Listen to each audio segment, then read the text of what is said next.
நிலம் எதை குறிக்கிறது? இருதயத்தை, மனிதனை குறிக்கிறது. விதை எதை குறிக்கிறது? கர்த்தருடைய வார்த்தை. எப்படி இருக்கணும்னு ஆண்டவர் விரும்புகிறார் சொன்ன, நல்ல நிலமாய் பலன் கொடுக்கிறவர்களாய், நல்ல நிலமாய் கர்த்தர் நம்ம மேல விதைச்சுக்கிட்டே இருக்கிறார். அவர் வார்த்தைகளை போட்டுக்கிட்டே இருக்கிறார்.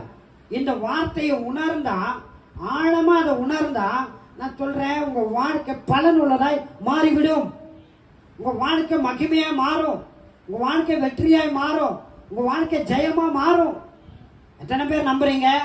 கர்த்தருடைய வார்த்தை தான் இந்த ஆவி, ஆத்மா, சரீரத்தை, இந்த வாழ்க்கையை பலனுள்ளதாய் மாற்றும்.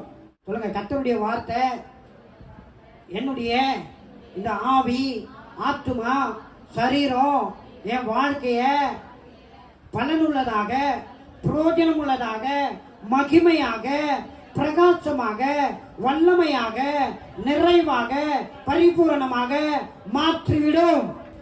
ஆமென். கர்த்தருடைய வார்த்தையை நல்லா உணருங்க.